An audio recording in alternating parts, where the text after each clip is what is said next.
Wife का क्या right होता है उसके हस्बैंड के प्रॉपर्टी पे?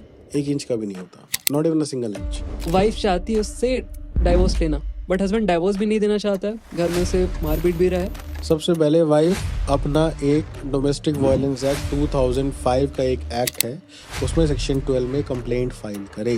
The mutual consent petition in any case can not be filed with in 1 year of marriage, even a normal divorce petition. Court में मेरे पास एक केस में करीबन हमारे पास 10 MLCs की मेडिकल लीगल एग्जामिनेशन थे। मैंने कहा अगर अब की बार ये इसके साथ चली गई तो वहाँ से घर नहीं आएगी, ना कोर्ट आ पाएगी, तो तेरी वकील साहब कहाँ आएगी? मैंने कहा वहाँ से शमशान घाटी जाएगी। Divorce is absolutely something else कि भाई आप दोनों बिल्कुल ही अलग हो गए अब। और रही बात जुडिशियल सेपरेशन इज दैट कि भाई हम दोनों एक दूसरे को साथ रहना नहीं चाहते, पर हम एक दूसरे को मतलब अपने रिलेशनशिप को टाइम देना चाहते हैं, रहेंगे अलग अलग। सो हस्बैंड के पास क्या राइट्स होते हैं इस केस को फाइल करने के? हस्बैंड के पास सही मायनों में तो दे सकते हैं, कहना तो नहीं चाहिए, पर वो आदमी के साथ पुलिस वाले कोर्ट में ऑलरेडी उससे पहले लाखों लिटिगेशन पेंडिंग है। तो आज का पॉडकास्ट बहुत ज़्यादा इंटरेस्टिंग था। इसमें हमने बात की है मैट्रिमोनियल डिस्प्यूट्स के बारे में, डाइवोर्स के बारे में, डोमेस्टिक वायलेंस के बारे में। ऐसे बहुत सारे टॉपिक्स हैं जिनके बारे में आप सोचते होंगे, उनके बारे में आपको आंसर नहीं मिलते होंगे, और बहुत सारे वीडियोस में भी इनकी बातें नहीं की गई हैं।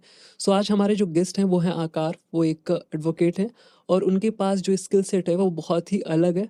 वो बहुत तरह के केसेस में डील करते हैं, लेकिन उनका जो सबसे स्पेशल केस है वो है मैट्रिमोनियल केस। उसमें बहुत ज़्यादा डील करते हैं। 80% केसेस उनके मैट्रिमोनियल से रिलेटेड होते हैं। सो उसके बारे में काफ़ी अच्छी जानकारी, बहुत सारी उनकी स्टोरीज़ भी हैं इससे रिलेटेड। तो उसी की बातें हमने की हैं अपने इस पॉडकास्ट में। और उनकी अगर बात करूँ एक्सपीरियंस की, तो more than 12 years of experience है उनका इस फील्ड में। साथ ही में उनके 2 ऑफिसेज हैं दिल्ली में, और इस तरह के केसेस वो बहुत ज़्यादा फ्रिक्वेंटली देखते रहते हैं। सो इस पॉडकास्ट को आप बहुत ज़्यादा एंजॉय करने वाले हो। पूरा देखना, थोड़ा लंबा है बट है बहुत ज़्यादा इन्फॉर्मेटिव। सो स्टार्ट करते हैं आज का शो।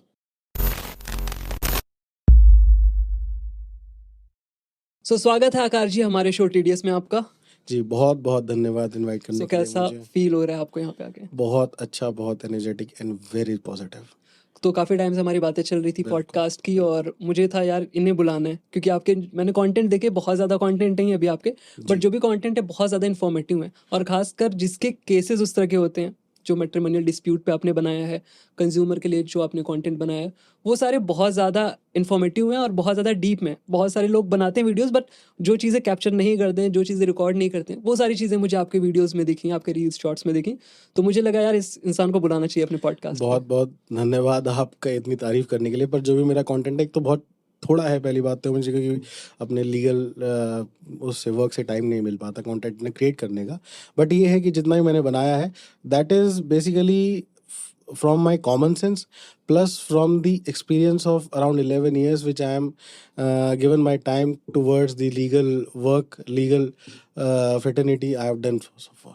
राइट। सो Yes. हम बेसिकली अपने डीप कॉन्वर्सेशन में जाएंगे, बातें करेंगे बहुत डीपली जी, आपके बिल्कुल। सारे सब्जेक्ट्स में। बिल्कुल बिल्कुल। बट उससे पहले एक मेरी कंफ्यूजन है जो मुझे बचपन से थी। जी जी बिल्कुल बताएं। कई लोग के नेम प्लेट पे जब आप किसी के घर जाते हो तो वहाँ लिखा रहता है एडवोकेट और उनका नाम लिखा रहता है। बहुत सारे लोग के घर पे आप जाते हो तो लिखा रहता है लॉयर। सो इन दोनों में बेसिकली डिफरेंस क्या है? एडवोकेट हम किसे कब कहते हैं और हम लॉयर कब कहते हैं किसी को? अश्विनी जी, एडवोकेट लिखा जरूर रहता होगा, लॉयर नहीं मिलेगा आपको। लॉयर की जगह ज्यादातर ना लॉयर लिखते हैं, पर बहुत ही कम लोग लिखते हैं। ज्यादातर लोग अपने ब्रैकेट में LLB या BLLB लिख लेते हैं। Right right right. हाँ जी। हाँ, लॉयर नहीं दिखता। लॉयर इतना नहीं दिखता है। लॉयर लिखते हैं पर बहुत ही कम लोग लिखते हैं, पर लिखना नहीं चाहिए। लॉयर बहुत अजीब सा, वो उसमें अपने नाम के आगे लॉयर लगाना बड़ा अजीब सा हो जाएगा। Okay. हाँ जी। तो बेसिकली एडवोकेट और लॉयर में बड़ा थिन मार्जिन का डिफरेंस होता है। अगर किसी ने अपनी लीगल स्टडीज कंप्लीट कर ली है, फॉर एग्जांपल BA-LLB या LLB कंप्लीट कर ली है, then in that scenario he will be called as a lawyer. But on the contrary, if someone has enrolled himself or herself in the bar council, state bar council like Delhi bar council, ठीक है, या फिर UP bar council, then he will be given a specific enrollment number by the said bar council and will be given an enrollment certificate also. Then he will be called in as an advocate. ये basically bar council होता है क्या? किसी तरह का club है या? नहीं, बार काउंसिल किसी तरह का क्लब नहीं है। बार काउंसिल बेसिकली एक एडवोकेट्स की गवर्निंग बॉडी है। ओके, सेंट्रल गवर्नमेंट से? नहीं, सेंट्रल गवर्नमेंट से नहीं है। प्राइवेट ऑर्गेनाइजेशन रिकॉग्नाइज्ड है, Okay. बट आप इसको गवर्नमेंट बॉडी तो एक तरीके से नहीं कहोगे, Okay. But it is recognised by the government. तो जैसे MCI है, मेडिकल काउंसिल ऑफ इंडिया, ठीक है, वैसे ही हमारा BCI है, bar council of India, Okay. और उसके बाद दिल्ली मेडिकल काउंसिल है, DMC जिसे हम बोलते हैं, Okay. वैसे ही हमारा दिल्ली में BCD है, bar council of Delhi. So सारे स्टेट में अपने होते हैं। बिल्कुल बिल्कुल, हर स्टेट का अपना एक बार काउंसिल होता है, और उन सब के ऊपर एक सेंट्रल बॉडी होती है जिसे हम जो हमारी BCI है, बार काउंसिल ऑफ इंडिया। सो बातें करते हैं अपने टॉपिक में। सबसे पहले स्टार्ट करेंगे मैट्रिमोनियल डिस्प्यूट से। जैसे हमारी प्री कन्वर्सेशन हो रही थी पॉडकास्ट रिकॉर्डिंग Yes, से yes, पहले yes, जब कैमरा ऑफ था, जी जी तो आपने बताया आपके पास जो मेजॉरिटी केसेस आते हैं मैट्रिमोनियल से रिलेटेड आते हैं। डेफिनेटली आप बहुत सारे केसेस देखते होगे, बट मैट्रिमोनियल का परसेंटेज बहुत ज़्यादा बढ़ गया है इधर कुछ सालों में। बिल्कुल। तो बातें करेंगे बढ़ा क्यों है, क्या रीज़न है, बट उसके पहले बात करते हैं कि मैट्रिमोनियल डिस्प्यूट एक्चुअली होते क्या हैं। होते क्या है क्या? सबसे बेसिक उसकी बात करते हैं, फिर बातें करेंगे आगे की। Sir, matrimonial disputes basically are those disputes which involves a husband and a wife or a couple. Okay. अगर एक हस्बैंड और वाइफ के शादीशुदा जिंदगी में कुछ परेशानियां आ रही हैं, and those problems are taken to the court through certain litigations, that's called a matrimonial disputes, and at times it involves the family members relatives of the couple also. Those are matrimonial disputes basically. Okay. Very short and crisp definition of a matrimonial dispute. तो matrimonial dispute इतने ज़्यादा क्यों हो रहे हैं India में आजकल, बात किया जाए तो? पहले मुझे इतना ज़्यादा केसेस सुनने को नहीं मिलता था, बट अभी रिसेंट आई थिंक 3-4 साल से बहुत ज़्यादा केसेस आपको देखने को मिलते हैं। ये तो खैर बहुत ही, इसका तो बड़ा वास्ट आंसर होना चाहिए, बट मैं छोटा सा आंसर इसका ये देना चाहूँगा। आजकल की दुनिया में टेक्नोलॉजी, सोशल मीडिया और जो हम दूसरों से बहुत ज़्यादा अपेक्षा करते हैं, प्लस हम सोशल मीडिया और टेक्नोलॉजी को जितना ज़्यादा यूज़ करते हैं, हम अपनों से दूर होते जा रहे हैं, अपनों से कम बात करते हैं, मोबाइल से ज़्यादा बात करते हैं। मेरे हिसाब से ये एक बहुत बड़ा रीज़न है for increasing matrimonial disputes in India. So आपका कहने का मतलब है कि जो कम्युनिकेशन गैप आ रहा है, suppose husband Yes. Wife mostly working होते हैं, मेट्रो सिटीज़ की अभी हम बात कर रहे हैं, अभी टियर 1 या 2 को देखते हैं, 3 को नहीं अभी थ्री टच को करते नहीं हैं। टच कर पाएंगे हम लोग इसमें। हाँ, 1 और 2 में अगर बात करें तो मोस्टली क्या होता है कि ऑफिस जाते हैं हम, सुबह निकलते हैं, उठा, फ्रेश हुए, नहाए धोए, ऑफिस निकल गए, हस्बैंड वाइफ दोनों। शाम को आए, शाम को आने के बाद फिर वही खाना वाना थोड़ा खाया और सब अपने मोबाइल में लग गए, सोशल मीडिया यूज़ कर रहे हैं, इंस्टाग्राम, फेसबुक या सीरीज़ देख रहे हैं, कुछ देख रहे हैं, बट आपस में वो बात नहीं कर रहे। तो आई थिंक ये एक मिसकम्युनिकेशन हो जाती है, ये कम्युनिकेशन गैप कह सकते हो, कि वो आपस में अपनी चीज़ों को बता ही नहीं रहे हैं, और फिर वो एक्सपेक्ट करते हैं कि ये मेरी प्रॉब्लम जो है ये सामने वाला समझे, बट आपने अपनी प्रॉब्लम बताई ही नहीं, तो इसलिए शायद वो उस चीज़ को नहीं समझ रहा है। Yes. सो आई थिंक ये भी एक रीज़न हो सकता है। Communication gap is certainly a reason for that. However, another reason which I find out at this point of time, which is very much relevant and very much plays a very big role in the surge of matrimonial litigation, वो ये है कि आज के time पे husband wife को एक दूसरे से बहुत ज़्यादा अपेक्षाएं हो चुकी हैं। राइट। एक कपल को अब एक दूसरे से बहुत ज़्यादा अपेक्षाएं हैं। वो लोग हर एक चीज़ को बहुत ज़्यादा बढ़ा चढ़ा के देखना चाहते हैं और बढ़ा चढ़ा के करना चाहते हैं। ठीक है, पुरानी कहावत है कि जितने चादर हो उतने पैर फैलाने चाहिए, वो उतने पैर फैलाना नहीं चाहते, वो कुछ ना कुछ इधर उधर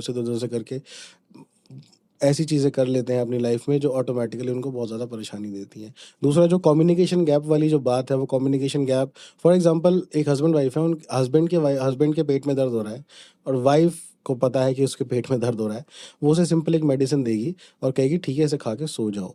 she will not have a word with him कि तुमने क्या खाया था, क्या नहीं खाया था, क्या करा बेसिकली था। एम्पैथी मिसिंग है। हाँ, एम्पैथी बहुत ज़्यादा मिसिंग है, और इस मिसिंग ऑफ एम्पैथी की वजह से आजकल एक चीज़ और भी बहुत ज़्यादा बढ़ रही है, जो मुझे क्लाइंट्स डायरेक्टली बोलते हैं इस बात को, I want a divorce from my client, from my wife और my husband, because I am not getting that much love, that much confidence from my partner, and I am getting that much confidence and love plus the trust factor with my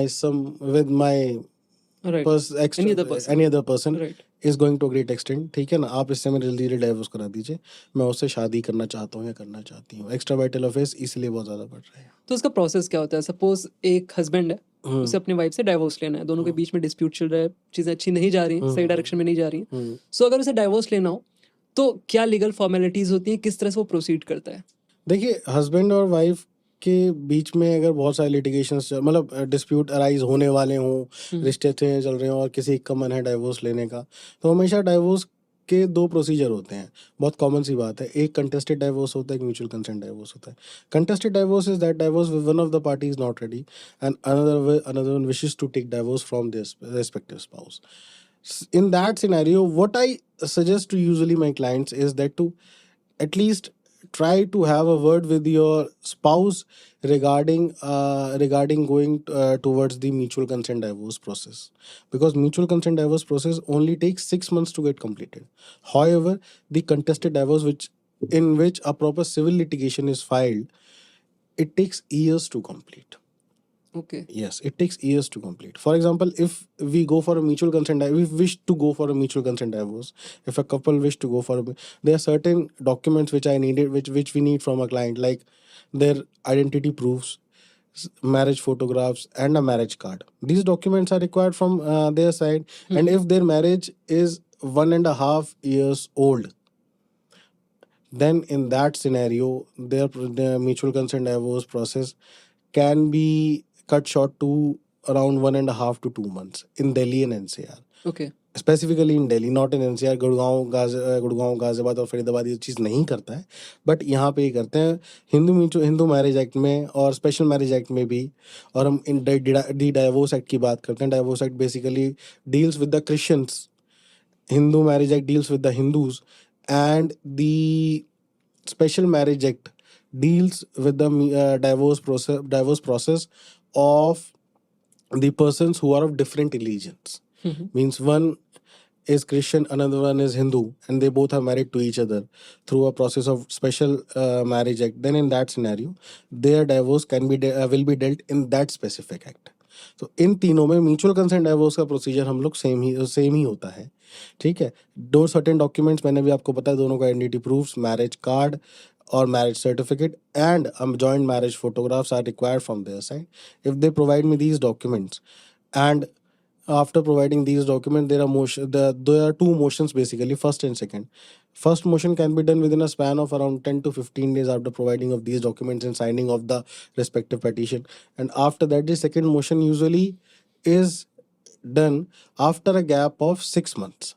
The court gives them a cooling period of 6 months, so that they can just try to overcome their problems, their differences. क्या पता रिश्ता बच जाए, because in Indian law or even in constitution also, not constitution, we should not talking about constitution, ये personal front है, इस पे ना बात करें. Right. But ये कि Indian law में marriage is always treated not as a contract, as a sacrament. ठीक है.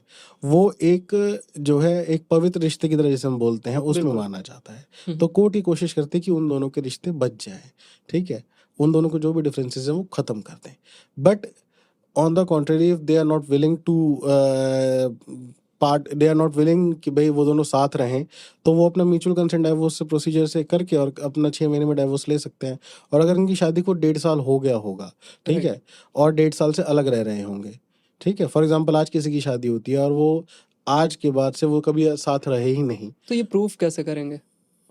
ये प्रूफ तो पार्टीज अपने अपना रेस्पेक्टिव एफिडेविट्स देती हैं इसके रिगार्डिंग. अच्छा, मतलब ऐसा कुछ एविडेंस बहुत अलग से नहीं नहीं, एविडेंस बहुत अलग से नहीं. रेस्पेक्टिव एक पूरा पिटीशन ड्रॉ होता है. उस पिटीशन में ये चीज लिखी जाती है कि भाई ये फला स्पेसिफिक डेट से अलग अलग रह रहे हैं. Right. Yes. Mind you, the mutual consent petition in any case cannot be filed within 1 year of marriage. Even a normal divorce petition cannot be filed within 1 year of marriage. Okay. Yes. तो आपको पहले separate रहना पड़ेगा, उसके बाद you can file. उसके बाद भी can file. ठीक है. Yes. और वो 1 साल का जो थ्योरी है वो बेसिकली इसलिए है, 1 साल की थ्योरी इसलिए दी गई है, टाइम देख के देखो. हाँ, कि भाई टाइम दे के देखो, दोनों क्या पता अपने रिश्ते सुधार लो, क्या पता कुछ आपकी बात बन जाए, तो आप टाइम दे के देखो इस बात के लिए. बट अगर आपका 1 साल हो चुका है तो ये प्रोसेस फास्ट हो जाएगा, राइट? 1 साल हो चुका है तो 6 मंथ्स का प्रोसेस है ये। 6 मंथ का, हाँ। 1.5 साल हो चुका है, 2 महीने का प्रोसेस 2 महीने का। दिल्ली सपोज में। किसी को 5 साल हो चुका है शादी को, तो कितने जल्दी से जल्दी आप अगर दिल्ली अगर में रह रहे दोनों हो तो हस्बैंड वाइफ डाइवोर्स? रेडी हैं 1.5 से 2 महीने में हम डाइवोर्स हो सकता है उसमें, कोई ओके, दिक्कत इसमें बहुत टाइम नहीं लगता ऐसे नॉर्मल केसेस में? ना ना ना ज़्यादा टाइम नहीं लगता। और कितने डेट्स पे आपको जाना पड़ता होगा? एक डेट फर्स्ट मोशन की होती है, एक डेट सेकंड मोशन की होती है, पर किसी किसी दिन ऐसा होता है honourable court is on leave then automatically okay, that's a different situation, but usually 2 hearings, मतलब 2 हियरिंग्स में कंप्लीट हो यस जाता 2 है, राइट? हियरिंग्स में कंप्लीट हो जाता है। Okay, Yes. सो और कुछ इसमें आप ऐड करना हाँ, चाहोगे? इसमें अगर अभी तो हमने खाली म्यूचुअल कंसेंट डाइवोर्स की बात करी है। Right. If we talk about a contested divorce, hmm, which is broadly based upon cruelty हम्म।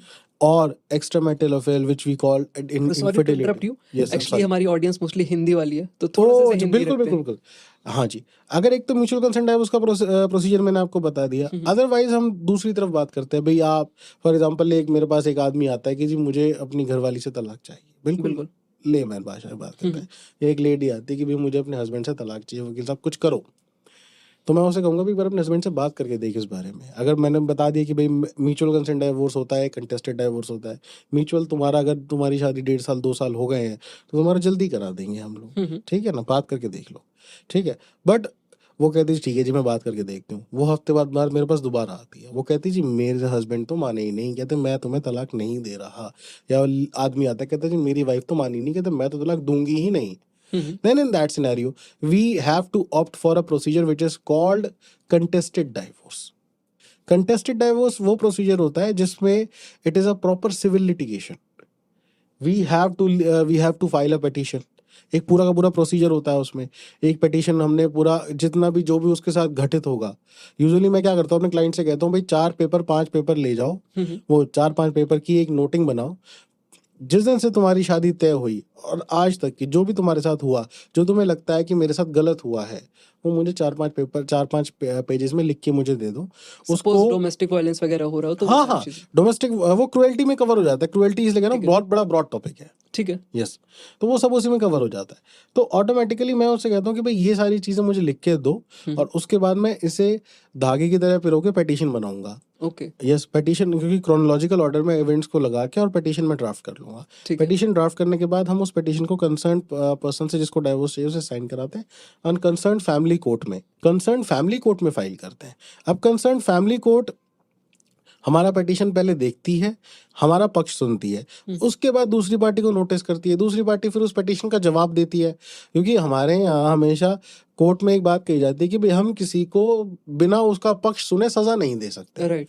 है ना। तो वो दूसरी पार्टी की बात सुनेगी, फिर हमें मौका देगी कि भैया तुम अपने एविडेंसेस जो हैं तुम्हारे पास वो इकट्ठे करके कोर्ट में लगाओ, और लगाने के बाद उसमें एविडेंस रिकॉर्ड करवाओ अपना। बिल्कुल। और वैसे ही मौका वो दूसरी पार्टी को देगी, अब दो तुम्हारे गवाह लेके आओ, और फिर दोनों पक्षों की सारी चीजों को कंसीडर करने के बाद एक फैसला देगी। पर मैंने आपको ये जो सारी की सारी बातें इस 30 सेकंड या 50 सेकंड या 1 मिनट में समझा दी, पर इसको कोर्ट में होने में 6 साल लग जाते हैं मिनिमम से मिनिमम। ओके। हाँ, 4 से 5 साल, मैं 6 साल तो ज्यादा बोल दिया, पर 4 से 5 साल मान के चलिए आराम से लगेंगे। क्यों? क्योंकि कोर्ट में वो मेरा एक केस नहीं है, कोर्ट में ऑलरेडी उससे पहले लाखों लिटिगेशन पेंडिंग है हस्बैंड वाइफ के बीच में, ठीक है ना। तो आराम से 3 से 4 साल 5 साल आराम से लगते हैं उसको, 4-5 साल आराम से मान के चलिए उस लिटिगेशन को डिसाइड होने में लग जाते हैं। इसलिए हम पार्टीज को कहते हैं if you both are willing, और if one of the party can make the other party understand that this marriage will not be working anymore, कि ये शादी मेरी और नहीं, हम दोनों की ये शादी और नहीं चल पाएगी, इससे बढ़िया हम दोनों अपने अपने रास्ते अलग कर लेते हैं। राइट। तो उस सिनेरियो में हम लोग पार्टीज को हमेशा म्यूचुअल कंसेंट डाइवोर्स का रास्ता दिखाते हैं। बट अगर नहीं होती है तो फिर ये कंटेस्टेड डाइवोर्स वाला रास्ता मैंने आपको बता दिया। बट इसमें टाइम लगेगा। बिल्कुल टाइम लगता है। सपोज हस्बैंड है, उसके खिलाफ डोमेस्टिक वायलेंस का केस है वाइफ के ऊपर, और वाइफ वर्किंग नहीं है, और वाइफ चाहती है उससे डाइवोर्स लेना, बट हस्बैंड डाइवोर्स भी नहीं देना चाहता है, घर में उसे मारपीट भी रहा है, उसे काम भी सारे घर आ रहा है, बट वो डाइवोर्स भी नहीं दे रहा है। तो इस केस में उसके वाइफ के पास क्या क्या राइट्स हैं? वाइफ के पास ये राइट्स है, सबसे पहले वाइफ अपना एक डोमेस्टिक वायलेंस एक्ट 2005 का एक एक्ट है, उसमें सेक्शन 12 में कंप्लेंट फाइल करे। A complaint should be filed in section 12 of Domestic Violence Act 2005 as soon as possible. और उस डोमेस्टिक वायलेंस एक्ट में हमारे पास बहुत सारे प्रावधान हैं, बहुत सारे रिलीफ मिल जाते हैं हमें। सबसे पहले रिलीफ क्या मिलता है? हमें इंटरिम मेंटेनेंस मिल सकती है, हमें कंपनसेशन मिल सकता है, उसका जो भी स्त्रीधन है वो उसे वापस मिल सकता है, राइट। ठीक है। और इवन यहाँ तक भी प्रावधान है उसमें कि भाई जिस घर में आप रह रहे हो, अगर उस घर में आप शादी होके आए थे, then in that scenario that house is considered as a sharing household. Sharing house hold का एक कॉन्सेप्ट उसमें दिया हुआ है कि आप उस घर में रह सकते हैं और आपके साथ कोई डोमेस्टिक वायलेंस नहीं करेगा। These are the rights available to a woman in domestic violence act 2005। Okay. Yes.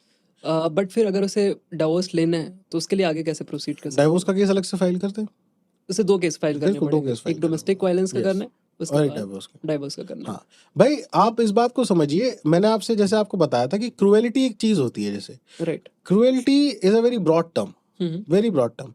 It includes mental cruelty, physical cruelty, sexual cruelty also, and emotional cruelty also. And वही चीज डोमेस्टिक वायलेंस के भी ऊपर applicable होती है। आप domestic violence का मतलब खाली आप ये मत निकालना कि वो मारता है तो वही डोमेस्टिक वायलेंस है। वो मारता, अगर वो उसको रोज आके दिन में 50 बार फोन करके या घर पे सुबह निकलते हुए रात को आते हुए डेली उसके साथ कुछ ना कुछ अपशब्द अपव्यवहार कर, मतलब दुर्व्यवहार करता है या अपशब्द उसे बोलता है। फॉर एग्जाम्पल मैं तो शुद्ध हिंदी में गाली गलौज करता है उसके साथ, ठीक है, और मारता नहीं है, पर गाली गलौज करता है और रोज अपशब्द बोलेगा और दुर्व्यवहार करेगा, वो भी डोमेस्टिक वायलेंस है।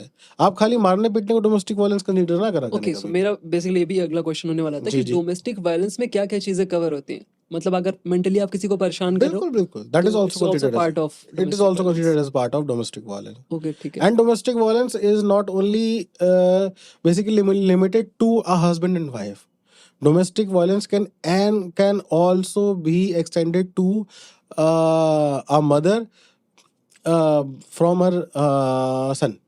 ओके ओके, हाँ, कि मतलब अगर एक लेडी है और एक मदर है और वो अपने घर में रहती है और बेटा उसको तंग करता है, तो वो भी डोमेस्टिक वायलेंस एक्ट के अंदर कवर हो सो एक सकता और क्वेश्चन आ रहा था, बच्चों के लिए इंडिया में लॉ है क्या डोमेस्टिक वायलेंस का? जैसे बाहर में यूएस में होता है, आप पुलिस को कॉल कर दिया 911 पे, तो पुलिस आ जाती है अगर बच्चों को मार रहे हो तो इंडिया में कुछ ऐसा है लॉ?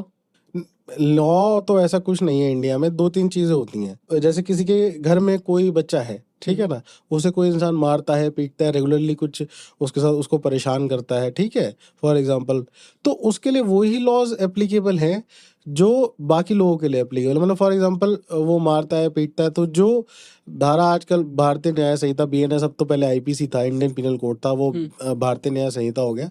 तो जो भी कानून उन एक्ट्स में उस कोड में उन सेक्शंस पे लग सकता है, ठीक है ना। हर्ट है, ग्रीवियस हर्ट है, मतलब चाटा मारा है तो हर्ट हो गया, हाथ चाकू मार दिया, कुछ ऐसी धारदार चीज मार दी तो grievous hurt with deadly weapon हो गया, ठीक है। ओके। तो वो एप्लीकेशन, वो तो एडल्ट्स पे भी एप्लीकेबल है अगर उन पे कोई ऐसा हार्म होता है या उन पे कोई ऐसा इंजरी होती है, और वो ही चीजें एप्लीकेबल एज अ चाइल्ड भी है। पर फॉर एग्जांपल अगर किसी लेडी के साथ रेप का केस होता है, राइट।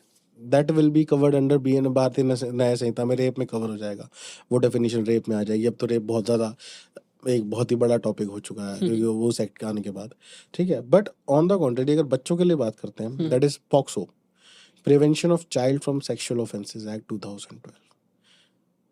अगर उनके साथ कोई अननेचुरल सेक्स करता है या फिर फॉर एग्जांपल कोई सेक्सुअल ऑफेंस करता है, सेक्सुअल एक्ट करता है, ठीक है ना, that will be covered under POCSO, prevention of child from sexual offences act. So अभी मेरे मन में एक क्वेश्चन है दहेज से रिलेटेड। जैसे डाउरी के केसेस पहले बहुत ज़्यादा आते थे।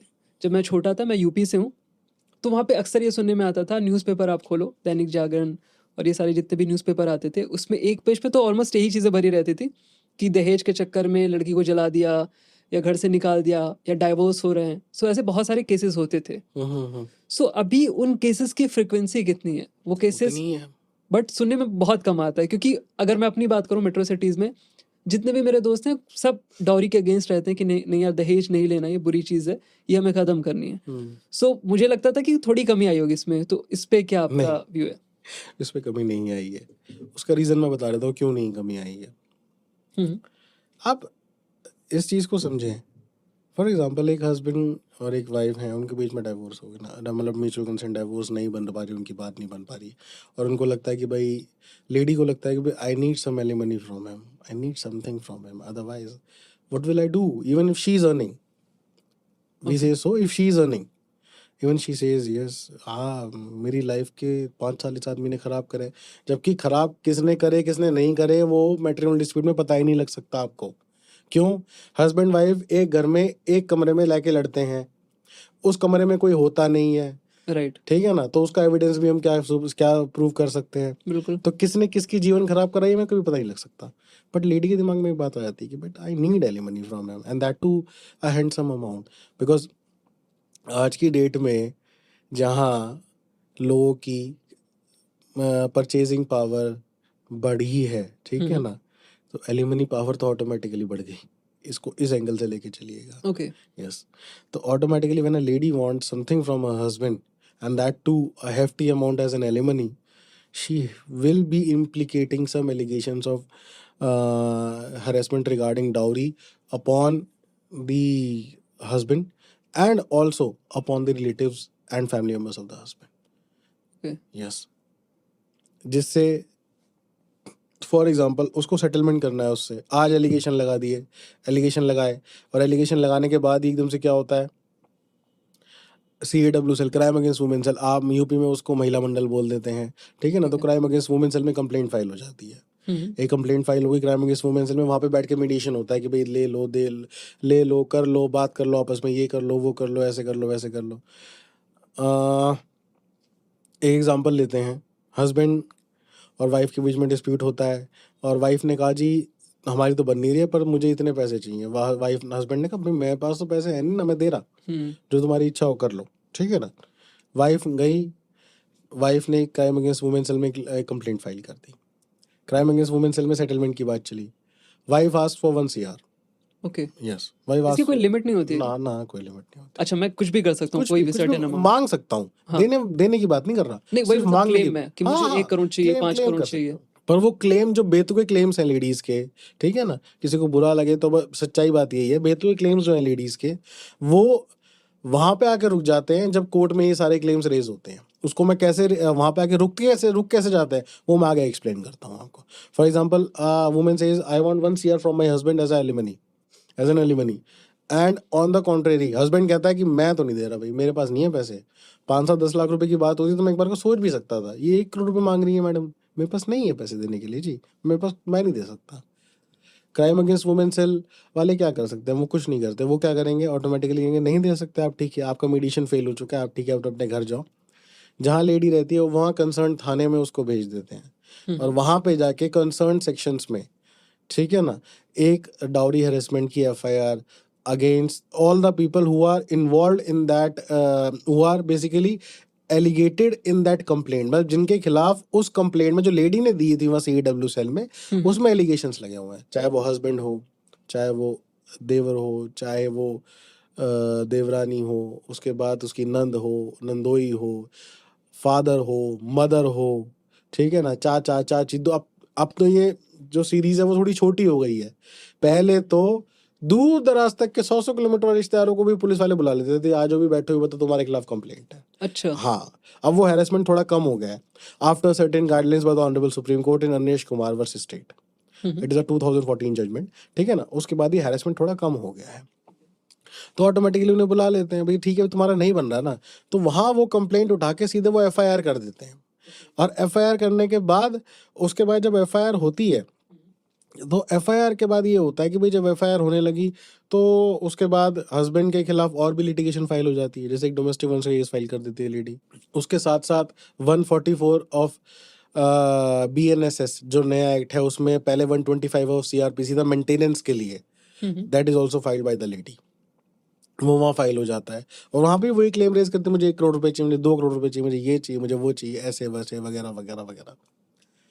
जब कोर्ट में ये केसेस जाते हैं तो सबसे पहले कोर्ट डोमेस्टिक वायलेंस के केस में और दैट मेंटेनेंस वाले केस में स्पेसिफिकली, इन दोनों केसेस में कोर्ट हमेशा एक बात दोनों पार्टीज को बोलती है कि आप दोनों एक पूरा एक एफिडेविट होता है, वो 18 पेज का एफिडेविट है, उसमें ये भी, उसमें आपका नाम क्या है, आपकी एजुकेशन क्वालिफिकेशन क्या है, एज क्या है, कहाँ रहते हो, कितना कमाते हो, कितने लोन्स हैं, कितनी डेब्ट्स हैं, कितने सिक्योरिटीज है, कितनी इक्विटी, कितने शेयर, सब कुछ इंक्लूड होता है। सारी प्रॉपर्टी आपकी सारी नेटवर्थ एक हाँ तरह से आप हाँ, लिखोगे उसमें। वो पूरे के पूरे एफिडेविट्स दोनों से लिए जाते हैं, हम्म, हस्बैंड से भी और वाइफ से भी, plus 3 years of ITRs and 3 years of bank statements by Okay. Both of them.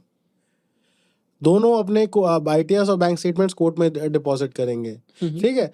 After going through them at length and after going after basically listening to the arguments of both the parties, ठीक है ना, advance bye there councils, मतलब वकीलों के द्वारा जितने भी argument दोनों पार्टीज के दोनों पार्टीज को देने होते हैं, वो सुनने के बाद और उन कागजों को सारों को देखने के बाद, उसके बाद वो मेंटेनेंस बांधती है। ऐसी हवा में कुछ नहीं बांध देती। वो लेडीज का क्लेम कि मुझे 1 करोड़ चाहिए, मुझे 2 करोड़ चाहिए, मुझे 5 करोड़ दे दो, मुझे घर दे दो, मुझे ये दे दो, मुझे वो दे दो, वो नहीं होता। इसीलिए यहाँ पे आके ये चीजें थोड़ी थम जाती हैं। पर उन चीजों को सेटल करने के लिए कोर्ट का एक अगला मोटो ये भी होता है उसमें कि भाई इन चीजों को थोड़ा सेटल कर लो, देख लो। लिटिगेशन तो 5 7 10 साल तो चलेगी आराम से तुम दोनों के बीच में, अगर तुम्हें बैठ के बात करनी हो, क्योंकि जो हमारा फैमिली कोर्ट्स एक्ट है जो ऑल ओवर इंडिया एप्लीकेबल है, उसमें कोर्ट्स को डायरेक्शन होती है इस बात के लिए कि सबसे पहले आके अगर हो सकता है तो इनके डिस्प्यूट्स को सेटल कराया जाए, ठीक है ना। तो इसलिए वो कहते हैं भाई तुम काउंसलिंग में, काउंसलिंग सेंटर्स कोर्ट के अंदर ही बने होते हैं और मेडिएशन सेंटर्स भी कोर्ट के अंदर बने होते हैं, हर डिस्ट्रिक्ट कोर्ट में होते हैं, राइट। हर फैमिली कोर्ट या डिस्ट्रिक्ट कोर्ट बोल सकते हैं आप ना, उसमें होते ही होते हैं। तो काउंसलिंग में जाके आप अपने मैटर को सेटल करने की कोशिश कर लीजिए, या फिर आप मीडिएशन में अपने मैटर्स को सेटल करने की कोशिश कर लीजिए। जब वो हम मैटर्स को सेटल करने की कोशिश करते हैं तो वहाँ वो हेफ्टी अमाउंट जो है कुछ बार्गेन करके थोड़ा बहुत कम करके उसको सेटल कर लेते हैं और पिटिशंस विड्रॉ करने शुरू हो जाते हैं और म्यूचुअल कंसेंट के डाइवोर्स के प्रोसीजर के थ्रू जो मैंने पहले बताया था उसके थ्रू वो लोग डाइवोर्स ले लेते हैं। बट इस काम को आने में, मतलब इस स्टेज तक आने में अश्विनी जी, एक इंसान के जीवन के 3 से 4 साल लग जाते हैं। ओके। यस, ये अगर पूरा म्यूचुअल कंसेंट नहीं है नहीं दोनों का है तो। जी, 3 से 4 साल आराम से लग जाते हैं। आपको टाइम लगता है इन सब चीज़ों को मतलब इन सब चीज़ों को स्टेज तक पहुंचने में, ठीक है। और अब अगर मैं कुछ एक चीज़ 2-3 चीज़ें बताना चाहता हूँ कि अगर फॉर एग्जांपल हस्बैंड को कुछ ऐसा शक होता है या फिर उसके दिमाग में ऐसा आता है कि ये लेडी ऐसा कर सकती है, then in that scenario he should be vigilant. He should be vigilant in every single term. For example, if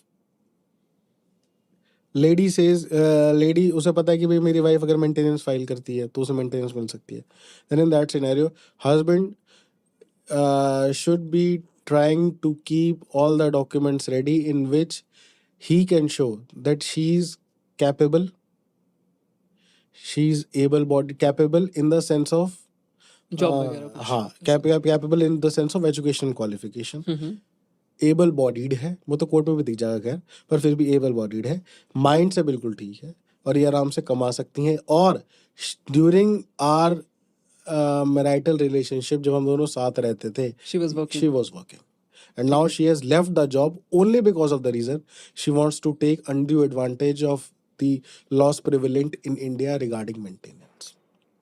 This is the thing. This is a thing, मतलब ये हस्बैंड को ये विजिलेंट रखना चाहिए, ये प्रिकॉशन रखनी चाहिए हमेशा, जिससे कि एटलीस्ट वो लोग वो उस चीज़ से आगे जाके बच जाए। अभी रिसेंट केस है, ग्रेटर नोएडा में चल रहा है। वाइफ कहती जी मैं कुछ नहीं कमाती, मैं कुछ नहीं कमाती, मैं कुछ नहीं कमाती। हस्बैंड का फादर सीए है। ओके। हस्बैंड के फादर ने दुनिया भर के डॉक्यूमेंटेशन मुझे दिखाई, कह रहे जी ये देखो, लड़की के पिताजी की, उसका लड़की का फादर भी सीए है। ओके। हाँ, तो वो दोनों चोर चोर मौसेरे भाई हो रहे हैं सही मायनों में तो। अच्छा। हाँ, वो उधर से उसकी डॉक्यूमेंटेशन निकाल रहा है किस तरीके से, वो उसकी डॉक्यूमेंटेशन निकाल रहा है किस तरीके से। उसने मुझे डॉक्यूमेंटेशन दी, लड़की ने डॉक्यूमेंटेशन दी, लड़के के फादर ने, सॉरी, कि ये देखो जी हम लड़के की तरफ से हैं उसमें।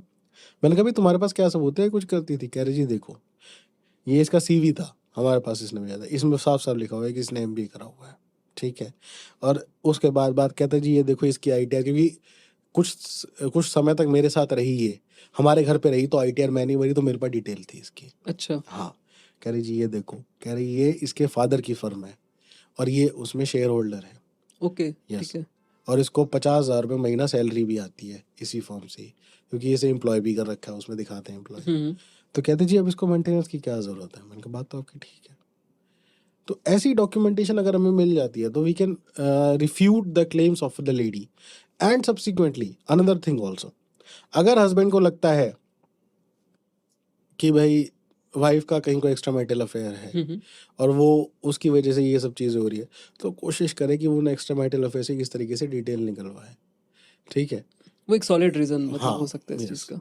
ठीक है ना, उनसे चीज़ों से हमें पता, अगर वो चीज़ हमारे पास हाथ लग जाती हैं, हम्म. ठीक है, तो ऑटोमेटिकली कोर्ट भी उसकी मेंटेनेंस ग्रांट नहीं करेगी. This is the law. Okay. Yes. तो कोर्ट भी देखती है दोनों में गलती किसकी है. हाँ, ऑब्वियसली गलती भी देखेगी. कोर्ट ये भी देखेगी, जानबूझ के नौकरी तो नहीं छोड़ के बैठी. कोर्ट ये भी देखती है वाइफ की तरफ से कि हस्बैंड ने इसे छोड़ा क्यों है, या फिर ये दोनों साथ क्यों नहीं रह रहे, क्या रीजन था इन दोनों के साथ ना रहने का. अब फॉर एग्जाम्पल चलो हम लेडीज की तरफ की बात भी करते हैं. दोनों और साइड लेके चलते हाँ, हैं. दोनों साइड हाँ. लेके चलते हैं. अब मैं दूसरी साइड की तरफ आ रहा हूँ. ठीक है.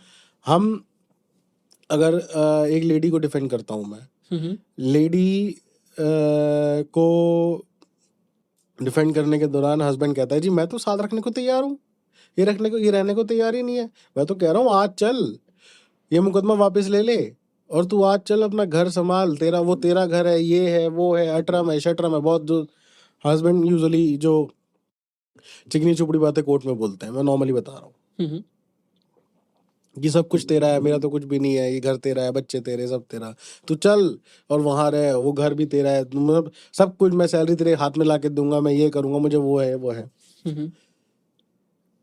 जो असली डोमेस्टिक वायलेंस जो लेडीज फेस करती हैं, उनसे आजकल के लोग, खासकर जो, बुरा मत मानिएगा, you are also being a corporate guy, आजकल के जो कॉर्पोरेट गाइज हैं या जो कॉर्पोरेट लाइफ एंजॉय करते हैं, उन लोगों से मिले ही नहीं है. उन लोगों से मी बीइंग अ पर्सन जो एक पब्लिक पीआर मेंटेन करता है, पब्लिक रिलेशंस मेंटेन करता है, लोगों के बीच में बैठता है, मैं असली उन लोगों से मिला हुआ हूँ जो जिनके साथ असली में ये होते हैं. और जो टेंट्रम, जो लाइंस मैं बता रहा हूँ, ये सारे के सारे टेंट्रम्स वही हस्बैंड बताते होते हैं कोर्ट में खड़े होकर ओके. कि तेरा है सब कुछ, तू चल बस, तू चल, तू बस तू चल. कोर्ट में मेरे पास एक केस में करीबन हमारे पास 10 MLCs थी, मेडिकल लीगल एग्जामिनेशन थी, मेडिकल लीगल सर्टिफिकेट, सॉरी. ये क्या होता है. फॉर एग्जाम्पल, वाइफ को चोट लग, वाइफ के साथ उसने फिजिकल डोमेस्टिक वायलेंस हस्बैंड ने करा. वाइफ ने फटाफट 112 नंबर पे कॉल कर दिया, जो पहले 100 नंबर होती थी, उस पे कॉल कर दिया. और कॉल करने के बाद जैसे ही कॉल करा, वो पुलिस वाले आ गए और उसने कहा जी ऐसे ऐसे हुआ है.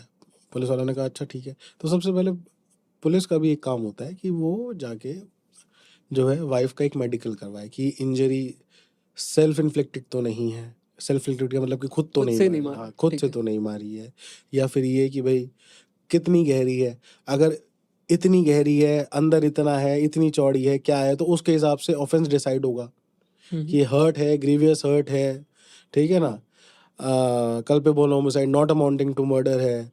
बहुत सारी चीज़ें होती हैं, मतलब ये है कि है ना, टेक्निकल चीज़ें हैं. खैर ये हम लेमैन की तरह से बात करें तो ये कि भाई कौन से सेक्शन लगना है उसमें, वो चोट के हिसाब से डिसाइड होता है. तो उस चोट के लिए एक प्रॉपर मेडिकल ओपिनियन हमें रिक्वायर्ड होती है. That medical opinion can be only obtained by if that person who has inflicted that injury upon himself और herself can be examined by a medical practitioner. एक डॉक्टर एग्जामिन करेगा उसको, तभी तो पता लगेगा. राइट. हाँ, तो वो फटाफट उसे नियर बाय गवर्नमेंट हॉस्पिटल में लेके जाएगा और वहां जाके उसकी MLC कराएगा. उस MLC को मेडिकल लीगल सर्टिफिकेट बोलते हैं.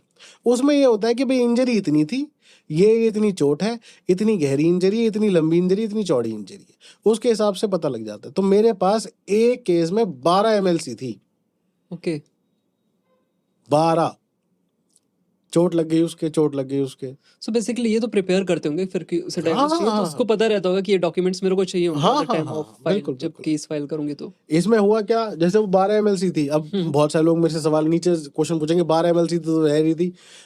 आजकल हमारे यहाँ अब भी सेमी अर्बन बैकग्राउंड्स में या रूरल बैकग्राउंड्स में, जो दिल्ली के आसपास के, दिल्ली सूबे वाले बहुत सारे इलाके हैं, जो दिल्ली के आसपास के गांव हैं, ग्रेटर नोएडा के आसपास के बहुत सारे गांव हैं, राइट. जहाँ औरतें रहती हैं, उन औरतों के साथ अगर वो घरों में चूल्हा चौका करती हैं, खाना बनाती हैं, ठीक है ना, नीचे गार्ड, जैसे हमारे ऑड जॉब्स गार्ड की नौकरियां करती हैं, उनके साथ बहुत कई बार बहुत ज़्यादा डोमेस्टिक वायलेंस होता है.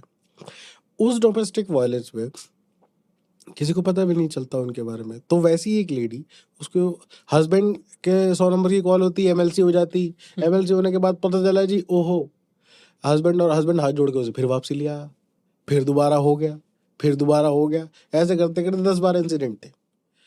जब वो कोर्ट के सामने आया तो मैंने कोर्ट से यही कहा, मगर जी ये 12 इंसिडेंट हैं, दीज आर 12 इंसिडेंसेस जिसमें हमारी कंप्लेंट्स बाकायदा कंसर्न पीएस में रजिस्टर्ड है, और उसके बाद ये एमएलसीज भी हुई है। हर बार ये हाथ जोड़ के ले आता है।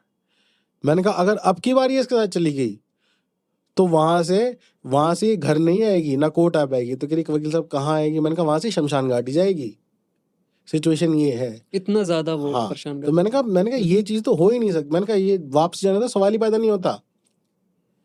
जो भी, अगर मैं इस लेडी से बात भी कर सकता हूँ, कोई पैसे वो वाली बात हो, सेटलमेंट किस तरीके से हम कर सके, कोई दिक्कत नहीं है। मैट्रिमोनियल डिस्प्यूट है, अल्टीमेटली सेटलमेंट करना ज्यादा बेहतर है। लॉन्ग लास्टिंग लिटिगेशन को चलाने कोई बेनिफिट भी नहीं है। बिल्कुल। बट ये है कि मैं इसके साथ तो भेजने के लिए इसको बिल्कुल भी राजी नहीं करूंगा, ना मैं चाहता। तो ये चीजें तो घर वाले भी कैसे जाने देते हैं, मैं तो ये नहीं समझ पाता हूँ। हमारे और आपके जैसे, हम लोग अपर मिडिल क्लास फैमिलीज से हैं यहाँ, तो ऑब्वियसली ये चीज होती भी नहीं है, बहुत कम होती है। राइट। और जाने का तो सवाल ही एक बार ही कुछ हो गया तो उसके बाद दोबारा घर वाले जाने नहीं देंगे। बट जहाँ इन बैकग्राउंड्स में बहुत ज्यादा सिचुएशन खराब होती है। आई थिंक ऐसा बोलते भी हैं कि ये सारी चीजें होती रहती हैं हस्बैंड वाइफ के बीच में। एक ये बोलते हैं, दूसरा ये बोलते हैं कि बेटी अब तो तेरी लाश ही आएगी वहां से वापसी, अब तू जा। हाँ, ये भी बहुत कॉमन है। और हम तेरे उसमें इंटरफेयर नहीं करेंगे, ये है वो है, बहुत सारी चीजें बोलते हैं, ठीक है ना। पर ये है कि उन जगहों पे हमारी, आप मतलब being a person who is doing a corporate job, उन लोगों की वहां तक रीच ही नहीं है। हमारी जो जिंदगी है वो सोशल मीडिया तक ही सीमित रह गई है। हमारे को जो भी पता चल रहा है वो सोशल मीडिया के थ्रू ही पता चल रहा है। मुझे तो आजकल ऐसा लगता है लोग अखबार भी पढ़ना बंद कर दिया है लोगों ने। अखबार बहुत रेयर ही दिखते हैं अब तो मुझे, मतलब पूरी बिल्डिंग में आई थिंक 2-3 लोग के घर ही आते हैं यहाँ पे। और हैं? कितनी फैमिलीज रहती है? नहीं, अच्छा। बहुत कम है यहाँ। मतलब मुझे याद है गोरखपुर में मैं रहता था, वहाँ पे डेली का हमारा सेट था कि सुबह न्यूज़पेपर आएगा, पापा चाय पीते थे, न्यूज़पेपर पढ़ते थे, ऑब्वियसली, हम लोग भी उठते थे। उसके बाद से कुछ नहीं तो मूवीज वाला सेक्शन जो होता है, स्पोर्ट वाला सेक्शन बिल्कुल। होता है, वो उठा लिया, पढ़ लिया, रख दिया। बट अब न्यूज़पेपर बहुत रेयर हो गया, अब मोबाइल मेरे उठते ही हाथ में आते हैं मेरे सबके। मेरे को ध्यान है, और शायद मेरे और आपकी शायद एज ऑलमोस्ट, आप मेरे से मुझे ऐसा लग रहा है 3-4 साल छोटे होंगे मैक्सिमम टू मैक्सिमम, है ना। ऑलमोस्ट ऐसे ही होगा। आई एम 35 राइट नाउ, हाँ, तो बस इसी के अराउंड। है ना। हाँ। मेरे स्कूल में हमारा बकायदा 8:45 टू 9:10 और 9:05 एक पूरा पीरियड होता था 20 मिनट का न्यूज़पेपर रीडिंग का, बकायदा हमारे स्कूल में होता था। हमें HT हिंदुस्तान टाइम्स मिलता था हमें, या TY मिलता था, मुझे ये ध्यान नहीं है कौन सा हाँ। मिलता था। और वो पूरा पेपर मिलता था, हम पूरा पढ़ते थे उसे। हमारे यहाँ असेंबली में होता था। असेंबली अच्छा। जब लगती थी तो उसमें प्रेयर वगैरह करते थे, फिर एक सेक्शन होता न्यूज़ का, उसमें स्पोर्ट न्यूज़ बताते थे। और नॉर्मल तो नेगेटिव चीज़ें नहीं बता सकते हो आप उसमें, बट मोस्टली स्पोर्ट्स न्यूज़ और क्या इनोवेशन हो रही है टेक्नोलॉजी में, वो सारी चीज़ें बताते वो नेगेटिव चीजें वो स्टूडेंट एडिशन से वैसे भी हटा दी जाती हैं। हाँ। हमारे स्कूल में भी नहीं होती थी वो नेगेटिव, क्योंकि TY मेरे घर पे भी आता था हाँ। और वहां भी आता था, उसमें 2-3 न्यूज का डिफरेंस होता ही होता था। बिल्कुल। तो ये और चीज़ मैं वही तो कह रहा हूँ ना, अब ये दायरा लोगों का बहुत छोटा हो चुका है। लोगों ने आपस में बात करना छोड़ दिया है। जब लोगों ने आपस बहुत। में, ये जो कम्युनिकेशन गैप है और दूसरों से अपेक्षा इतनी ज्यादा है कि उसके हस्बैंड ने ये दिला दिया, या उसकी वाइफ इतनी सुंदर है, मेरी वाइफ का रंग फीका क्यों है, मेरी वाइफ का रंग गेहुआ क्यों है, why she is dark, I am a little 2 shades brighter than her, then why she is dark, I want more beautiful wife, or I want a very rich husband from my side, my package is 15 lakhs per annum, I should be marrying a person who is earning at least a CR LPA, ठीक है ना। Okay. तो ये चीजें जब इतनी ज्यादा, मतलब आपके और मेरे फादर जैसे हैं, मेरे फादर मदर, आपके फादर मदर, मेरे मदर फादर दोनों वर्किंग हैं, ओके। है ना, दोनों डॉक्टर हैं, अभी तक भी काम करते हैं। अभी तक तो खैर उनकी एज ही कुछ नहीं, पापा 63 के, मम्मी 60 की अच्छा, है, ठीक तो अभी तक तो कुछ है ही नहीं उनकी एज। अभी और आगे भी करते रहेंगे करते जब तक उनका मन डॉक्टर। करेगा। ठीक, गवर्नमेंट जॉब तो है नहीं, प्राइवेट प्रैक्टिस करते हैं। राइट। मैंने ये नोटिस करा बहुत सारे घरों में, और मैं अपने फादर की पहली जनरेशन को भी बहुत अच्छी तरीके से ऑब्जर्व कर हाँ। पाया हूँ। वो लोग चीजों को बनाते थे, मतलब बनाने इन द सेंस कि हमने ये बनाया है, मतलब हम दोनों आज यहाँ आए, आज ये हमारा किराए का घर है। एक पैसा वहां से बचाओ, 2 पैसा वहां से बचाओ, 3 पैसा सेविंग यहाँ से बचाओ, ऐसे करते करते ये करो बच्चों EMI के नहीं लिए। थी उस टाइम। हाँ, EMI नहीं थी कि बच्चों के लिए ऐसे जोड़ो, बड़े होंगे तो ऐसे जोड़ो, आज फलान रिश्तेदार के यहाँ शादी है, ठीक राइट, है ना, तो उसके यहाँ हमें ये देना है, ठीक तो है, पहले से तो इकट्ठा पहले से करो। एडजस्ट करो, चीजों को हाँ, समझो। एक जो कॉन्सेप्ट था, चीजों को समझो, हाँ, कॉम्प्रोमाइज करो, वो कॉम्प्रोमाइज और चीजों को समझने वाला कॉन्सेप्ट चला गया है। और उसी वही मैट्रिमोनियल डिस्प्यूट्स को तो मेरे फादर मदर ने और उन्होंने सब ने चीजों को, आपके फादर मदर ने, मेरे फादर मदर ने चीजों को जोड़ जोड़ के बनाया, और बनाने के बाद एक जनरेशनल वेल्थ हम लोगों को दी। राइट, और उस जनरेशनल वेल्थ के साथ ये भी हम लोगों में इनक्रिप्ट करा, बेसिकली हमारे अंदर डाल दिया इस राइट, बात राइट, को कि भाई तुम्हें भी ऐसा ही रहना है अपने स्पाउस के साथ, अपनी फैमिली के साथ, हाँ, हाँ, ठीक है ना।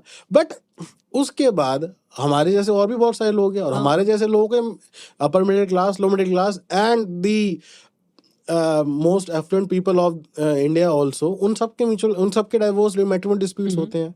तो वो होते क्योंकि हम इन कॉन्सेप्ट्स को भूल गए हैं, हाँ, इन कॉन्सेप्ट्स के अलग चले गए हैं। जब हम अलग चले गए हैं तो ऑटोमेटिकली वो सिचुएशन हमारे साथ आ रही है। Right, right. हमें वो सिचुएशन नहीं करनी चाहिए। और एक चीज़ और मैंने देखी थी उनमें कि जैसे मम्मी पापा हैं आपस में, हर हस्बैंड वाइफ में लड़ाइयाँ होती हैं, जो होती है। नॉर्मल आप कॉन्फ्लिक्ट आएगा ही कि यार ये चीज़ तुमने ऐसे की, मैंने ये किया था, तुमने ये कर दिया।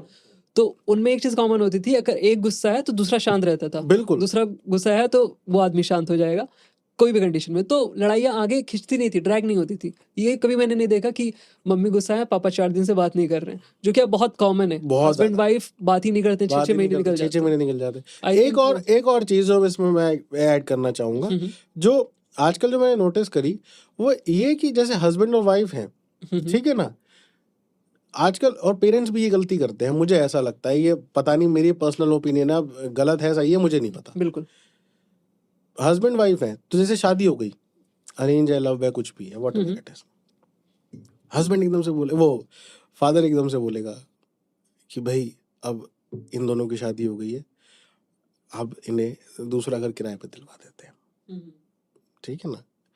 भाई चलो, किसी के पेरेंट्स दूसरे सिटी में रह रहे हैं और वो नौकरी दूसरी सिटी में कर रहे हैं, दैट इज एब्सोल्युटली डिफरेंट, वो डिफरेंट है। पर एक ही शहर में रह रहे हो आप, और उसमें कि नहीं इन्हें दूसरा घर दिला देते हैं, ठीक है, दूसरा घर, इन्हें वहाँ रहेंगे और वहाँ अपना रहेंगे, और ठीक है, अपना हिसाब अपने हिसाब से, अपना अपना जीवन अपने हिसाब से काटेंगे। आपने जीवन की सबसे बड़ी गलती करी मेरे हिसाब से। क्यों? शादी के कुछ शुरू वाले पल तो बहुत सुनहरे होते हैं हर एक इंसान के जीवन में। बिल्कुल, मेरी शादी को 8 साल हो गए हैं बल्कि। ओके, हाँ, तो शुरू के बहुत सुनहरे पल होते हैं, 3-4 महीने में आप एक दूसरे को समझने में और उन सब चीज़ों को करने में थोड़ी बहुत शर्म झिझक भी होती है कि आप अपनी इच्छाएं ढंग से बताते भी नहीं, ठीक है कोई बात नहीं, देख ठीक है, पर धीरे धीरे आप खुलते हो अपने स्पाउस से, धीरे धीरे समय लगता है थोड़ा सा, तो वो 1 साल का मतलब 8-10 महीने, साल भर लग जाता है। उस साल भर के बाद आपकी, जब बिल्कुल आप एक दूसरे के अंदर रम जाते हो, लड़ाई होने शुरू हो जाती है, ठीक है, लड़ाई झगड़े होते हैं, तो उस लड़ाई झगड़े के पीरियड में वो लड़ाई झगड़े बहुत ज्यादा हो जाते हैं, बहुत ज्यादा। आपने उन दोनों को अलग कर दिया, वो वहां रह रहे हैं, ठीक है ना, आपको ये नहीं पता कि वो क्या कर रहे हैं, उनके बीच में क्या चल रहा है, क्या नहीं चल रहा, आपको ये भी नहीं पता। बिल्कुल, अब वो लड़ रहे, झगड़ रहे, 6-6 महीने बात नहीं कर रहे, कुछ भी नहीं कर रहे, ये नहीं कर रहे, वो नहीं कर रहे। अब वो वहां रह रहे हैं, आप उनके घर जाते हो, आधे 1 घंटे के लिए मिलके उनसे वापसी आ जाते हो कि हाँ भाई ठीक है, हाँ जी, जब तो वो बड़ा अच्छा बन के दिखा देते हैं, पर असली बात कोई नहीं बताता। ये जो कॉन्सेप्ट है न्यूक्लियर फैमिली का, ये एक समय के बाद स्टार्ट हो तो ज्यादा बेहतर है। आप उनको अपने पास रखें, एटलीस्ट उनके झगड़े के बीच में हो तो 2 लोगों के बीच में सुनवाई करने वाला तो कोई आदमी होना चाहिए, बिल्कुल। एक बीच का आदमी तो बिठाओ कम से कम। बट अब लोग का ये, अभी लोगों की मेंटालिटी, आई डोंट नो, मैं ये नहीं कह रहा हूँ कि सही या गलत है, सबका अपना व्यू होता है। तो कुछ लोग कहते हैं कि ये इनका खुद का मामला है, इसमें मुझे इंटरफेयर नहीं करना है, वो आपस में सुलझाएं, आपस में बात करें, लड़े झगड़े जो भी करना है वो उनका इंटरनल मामला है, उसमें मुझे नहीं कुछ बोलना है। इवन जो बच्चे होते हैं, अगर बच्चों को वो पिटाई कर रहे होते हैं, कुछ समझा रहे होते हैं, गुस्साए होते हैं, फ्रस्ट्रेट होते हैं, बच्चों की पिटाई कर रहे होते हैं, और अगर पेरेंट्स उसमें इंटरफेयर करते हैं कि यार क्यों मार रहे हो, इतना मत मारो, तो कहते हैं कि आप इसमें वो मत करो, बिगड़ जाएगा। तो आई थिंक ये भी काफी कॉमन पागल है, सही मायनों में पागल है, ये बेवकूफ़ी है और कुछ नहीं है, ठीक है ना। वो पेरेंट्स जिन्होंने आपके पाल पोस के बड़ा करा है, जिन्होंने सब कुछ खड़ा कराया आप लोगों के लिए, बिल्कुल, ठीक है ना, उनको आपसे थोड़ा सा तो ज्यादा एक्सपीरियंस होगा ही, बिल्कुल है ना? एक्सपीरियंस। ये थिन लाइन मार्जिन का एक्सपीरियंस तो आपसे ज्यादा होगा ही ना। मैं तो एक ये चीज बोलते मेरे बाबा, है ना, बहुत अच्छी लाइन है कि हो सकता है तुम्हें नॉलेज मेरे से ज्यादा हो लेकिन एक्सपीरियंस मेरे से ज्यादा नहीं हो। ऑब्वियसली और एक्सपीरियंस मैटर करता है, मैटर वो सभी करता को पता है। मैटर करता है एक्सपीरियंस, ठीक है ना? तो एक्सपीरियंस उनको आपसे ज्यादा होगा, तो वो अगर वो कुछ बता रहे हैं तो एक बार सुन लो, और बिल्कुल सुन के एक बार उसे कंसीडर कर लो, ठंडे दिमाग से कंसीडर कर लो, आपकी आधी परेशानी तो वहीं खत्म हो जाएंगी। लाइफ में मतलब लाइफ में सबके लाइफ में लोज सबकी लाइफ में आते हैं, बिल्कुल। आपके लाइफ में भी आए होंगे, मेरी लाइफ में भी आए हैं, ठीक है ना भाई? मैं एक इंटर्न से जूनियर से आज एक फर्म चला रहा हूँ जिसमें करीबन 8 से 10 एडवोकेट्स हैं जो मेरे साथ काम करते हैं, ठीक है ना? तो ऑटोमेटिकली मेरी लाइफ में भी इन 10-11 सालों में लोज हाई सब कुछ आया है। बिल्कुल जब मैं लोज पे था तो मैंने अपने फादर मदर को सब कुछ अपने लाइफ के बारे में, I am open book I am an open book about everything, तो मैंने अपने फादर मदर को सब उनके सामने सब कुछ खुला है, मैं उन्हें बताता था। वो भी इस दौर से गुजरे तो उन्होंने मुझे समझाया कि ऐसे करो वैसे करो ये करो वो करो। सब झगड़े सबके बीच में मेरी मदर और वो मेरे और मेरी वाइफ के बीच में झगड़े होते थे, सबके बीच में होते हैं, पर वो झगड़े वो वाले नहीं कि मैं 6 महीने बात नहीं कर रहा, 1 घंटे बाद हम खुद दोनों में से कोई ना कोई बात कर ही लेता था आपस में। पर ये कि झगड़े अगर होते थे तो मेरी मदर मेरे फादर समझाते हैं कि भाई तुम ऐसे कर लो तुम वैसे कर लो, झगड़ने की जरूरत नहीं है, परिवार है, चलाना है चलाओ, कैसे चलाओगे? तो जब तक ये चीज़ होनी चाहिए थी, मुझे गलत लगता है कॉन्सेप्ट कि बहुत जल्दी न्यूक्लियर कर देते हैं बच्चों को, तुम जाओ जाके रहना शुरू कर दो। चलिए, तो थोड़ा अलग ही डायरेक्शन हमारा हो रहा है, थोड़ा सा बिल्कुल बिल्कुल नैतिक बिल्कुल। शिक्षा की बात हो रही है। अब एक क्वेश्चन था, लीगल सेपरेशन एक टर्म होता है, जैसे मैंने किसी को तो बात करते हुए सुना था। लीगल सेपरेशन तो कुछ जुडिशियल सेपरेशन की बात करना चाह रहे हो क्या? राइट राइट, सेम वही चीज़ है। जुडिशियल सेपरेशन एक होता है डाइवोर्स। इन दोनों में डिफरेंस क्या है? इन दोनों में थिन लाइन डिफरेंस होता है जुडिशियल सेपरेशन और डाइवोर्स में। Divorce is absolutely something else कि भाई आप दोनों बिल्कुल ही अलग हो गए अब। आप दोनों का टाइटल मैरिड से डाइवोर्स ही हो गया है अब। अच्छा। हाँ, हस्बैंड और वाइफ का टाइटल मैरिड से डाइवोर्स ही हो गया है। और रही बात जुडिशियल सेपरेशन इज दैट कि भाई हम दोनों एक दूसरे को साथ रहना नहीं चाहते, पर हम एक दूसरे को मतलब अपने रिलेशनशिप को टाइम देना चाहते हैं, रहेंगे अलग अलग ही, तो कोर्ट में जुडिशियल सेपरेशन की पिटीशन आ जाती है, बट वो जुडिशियल सेपरेशन की पिटीशन नहीं आती अब। ओके, ठीक है। स्लिम टू नन, 100 में से कोई एक मिल गई तो मिल गई, बहुत मुश्किल से हो गई। ओके, सो बात करते हैं अब वाइफ के राइट की। सो एक वाइफ का क्या राइट होता है उसके हस्बैंड के प्रॉपर्टी पे? अब सपोज उसे डाइवोर्स लेना है तो उसे क्या केस बनाना चाहिए, उसे क्या क्लेम करना चाहिए कि उसे कितनी प्रॉपर्टी चाहिए, उसे कितना हिस्सा चाहिए आपकी प्रॉपर्टी में बेसिकली?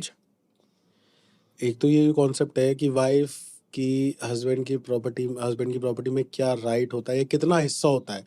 क्या राइट, तो राइट अलग चीज होगी, हिस्सा कितना होता है? राइट। 1 इंच का भी नहीं होता, not even a single inch. Wife की हस्बैंड की प्रॉपर्टी में 1 सिंगल इंच का भी हिस्सा नहीं होता। उसका सिर्फ और सिर्फ एक ही राइट होता है, जो अभी मैंने आपको एक्सप्लेन करा पीछे कि डोमेस्टिक हाउस होल्ड का। अगर वो sharing house hold domestic house hold में रह रही है हस्बैंड के साथ, जिस घर में वो रह रही है उस घर में हस्बैंड का घर है, तो उसमें वो डोमेस्टिक वायलेंस एक्ट में स्टे की एप्लीकेशन मूव कर सकती है कि that this husband should be directed to not to evict me from this house, कि हस्बैंड को ये डायरेक्शन दी जाए कि वो बार बार कोशिश करता है कि मुझे इस घर से बाहर निकाल दे, वो उस घर से मुझे बाहर ना निकाले। सिर्फ इतना अधिकार होता है वाइफ का प्रॉपर्टी को लेके, अदरवाइज उसका ना कोई हिस्सा होता है, ना ही उसका कोई ऐसा कोई स्पेसिफिक राइट होता है एक्सेप्ट दिस वन, ठीक है? ना ही वो प्रॉपर्टी को सेल कर सकती है, ना ही वो किसी प्रॉपर्टी में ये कह सकती है कि 50% का अधिकार मेरा है क्योंकि मैं इसकी घरवाली हूँ। ऐसा नहीं होता। जब हस्बैंड मर जाता है, हस्बैंड की डेथ हो जाती है, and during that time the husband and wife they both are into a relationship as a husband and wife, divorce नहीं हुआ, इसका मतलब ये है तलाक नहीं हुआ और वो हस्बैंड वाइफ है और हस्बैंड मर जाता है, तो वाइफ का अधिकार वो ऑटोमेटिकली वो तो हिंदू सक्सेशन एक्ट में ऑलरेडी या इंडियन सक्सेशन एक्ट में ऑलरेडी दिया हुआ है, उसके अकॉर्डिंग चलेगा। फॉर एग्जाम्पल, एक वाइफ है, 2 बच्चे हैं और हस्बैंड की एक प्रॉपर्टी है, उसमें से 1/3 वाइफ का होगा, 1/3 दोनों बच्चों का हो जाएगा, ठीक है? पर ये कि मैं वाइफ हूँ तो मेरा 50% का अधिकार है, या मैं वाइफ हूँ तो मैं इस प्रॉपर्टी की हस्बैंड की प्रॉपर्टी है उसकी मालिक हूँ, ऐसा नहीं होता। सिर्फ रहने का अधिकार है, और जब वो मर जाता है तो उसके बाद परसेंटेज में जो भी परसेंटेज उसकी फर्स्ट क्लास लीगल एयर्स में बन जाएगी, उसका अधिकार है। बट ये बहुत कॉमन है, मैंने देखा है कि बहुत लोगों को common- लगता है कि 50% राइट होता है, क्योंकि बहुत सारे ऐसे सेलिब्रिटीज के भी केसेस हैं जिसमें ये सारी चीजें हुई हैं। सेलिब्रिटीज के जो केसेस हैं जिनकी हम स्पेसिफिकली बात करें, उसमें तो उनको प्रॉपर्टी मिली भी है, या नॉर्मल केसेस में भी मिलती है, ऐसा कुछ नहीं है, नॉर्मल केसेस में मिलती है, बट उस केसेस में वो विलिंगली देते हैं, लीगली नहीं है वो विलिंगली है, out of what Courtesy. Out of courtesy, और यू हाँ. Can say towards the alimony. Okay. Yes, for example he says कि भाई मेरे पास तो पैसे नहीं है, और वाइफ कहती है मुझे 50 लाख रुपए चाहिए, कहती है मेरे पास तो पैसे नहीं, तो एक काम कर, ये मेरा 2 BHK यार मैंने अभी लिया था, ठीक है ना, और आज की वैल्यू इसकी 55 लाख रुपए है, तुम ले लो इसे, कोई बात नहीं, मुझे डाइवोर्स दे दो। वाइफ ने कहा ठीक है चलो ये दे दो मुझे। ठीक है. लो लीगली नहीं है ये, this is absolutely out of a settlement, okay. That too on a bilateral mutual agreement, this is not that thing. Legally नहीं ले सकती उसको। लीगली कहाँ जाएगा वो? लीगली वहां जाएगा जहाँ वाइफ ने कोर्ट में एप्लीकेशन मूव कर रखी है मेंटेनेंस की, और वहां वो पैसे नहीं दे रहा, ठीक है ना। एक वो खर्चा जो बंदा था, जैसे मान लो 50,000 रुपये महीना खर्चा बंदा था, और आज से 5 साल पहले बंदा था, ठीक है ना। तो अगर 50,000 रुपये हो गए, 12 पंजे 60, 6 लाख रुपए हो गए एक साल के, और 5 साल पहले बंदा था 6 5 30, वो 30 लाख रुपीज का पाइलअप हो गया है पूरा। ओके. यस, तो कोर्ट कह सकती है, कोर्ट कहती है भी कोई प्रॉपर्टी लिया हो उसकी ऑक्शन कर देते हैं, कुर्की कर देते हैं, तो उस सिनेरियो में कोर्ट उसकी property in lieu of the maintenance not paid to the wife, वो कुर्की करके उतने, फॉर एग्जांपल वो 55 लाख रुपए का बिका है, तो 30 लाख रुपए वाइफ वो कोर्ट जो है वाइफ को दे देगी, और 25 लाख रुपए उठा के हस्बैंड को दे देगी। ये लो भाई, इतने की तो मेंटेनेंस थी, वो हमने वाइफ को दे दी, ये बचा हुआ पैसा तुम्हारा, ये रहा 25 लाख रुपए, ये लो। वो भी तब होगा जब वाइफ कोर्ट में ये दिखा देगी कि ये प्रॉपर्टी इसी की है। ओके. यस, कोई ना कोई ऐसा पेपर डॉक्यूमेंट लेके आएगी कोर्ट के रिकॉर्ड पे, ब्लैक एंड व्हाइट डॉक्यूमेंट लेके आएगी, तभी कोर्ट मानेगी इस बात को। सो मैट्रिमोनियल डिस्प्यूट से जुड़ी कोई भी ऐसी कहानी जो बहुत अलग है, कोई भी क्लाइंट एक्सपीरियंस आपका? एक बड़ी बढ़िया कहानी है। हस्बैंड और वाइफ का डिस्प्यूट चल पड़ा, हमने डाइवोर्स केस फाइल कर दिया, वाइफ ने मेंटेनेंस केस फाइल कर दिया, and they both were from south Delhi. दोनों म्यूचुअली एग्री थे? ना ना ना ना ना, Husband. आ रहा हूँ मैं उस चीज पे। Okay. They both were from south Delhi. Wife was asking 50 60 70 CR, 50 60 70 CR? Yes CR, 50 60 70 crore रुपए मांग रही थी। हस्बैंड 10-20 के आसपास आ रहा था, दे दो, ये कर लो, वो कर लो, ऐसे कर लो, ऐसे कर लो। 2 बेटियां भी थी उनकी। बहुत लंबा कहानी चलती रही, ये हुआ वो हुआ 2-3 साल चला ये, ठीक है ना। मेंटेनेंस डिसाइड ही नहीं होने दिया हमने, किसी ना इस तरीके से हम अवॉइड करते रहे उस चीज़ को। दूसरा, वो भी अच्छा खासा कमाती थी, जिस घर में वो रह रही थी उस घर का छतरपुर में जिस फार्म हाउस में वो रहती थी, उसका किराया 7 लाख रुपए महीना था। अच्छा. लेडी जिसमें रहती थी, पैसे वाली पार्टी हाँ थी. पैसे वाली पार्टी थी, डिजाइनर थी अच्छी खासी, मर्सिडीज ML चलाती थी। ओके. हाँ, हमारा क्लाइंट S क्लास में आता था, तो करता रहा, ये ड्रामा चलता रहा, 2-3 साल निकल गए। लेडी ने कहा I want to settle all this things, please let's refer this matter to mediation again, because वो 50-60 और 10-20 वाली बात पहले हो चुकी थी मीडिएशन में ही। वो मैटर दोबारा मीडिएशन में रेफर हो गया, काउंसलिंग में रेफर हो गया। वाइफ ने कहा go to hell, I don't want even a single penny from you, just give me mutual consent divorce. Without anything mutual consent divorce लेके अपने घर चले गई। उसने 1 रुपए नहीं लिया? ना, 50 करोड़ से 60 करोड़ रुपए 70 करोड़ मांग दी थी, और 0 पे आगे सेटल करके बाहर में जाओ। और रीजन क्या था कुछ है रीजन कोई नहीं, उसे पता था कि हुआ क्या। अब इसके टाइम बर्बाद ना ना ना करना, ना, ऐसा ना, कुछ? ना। हाँ.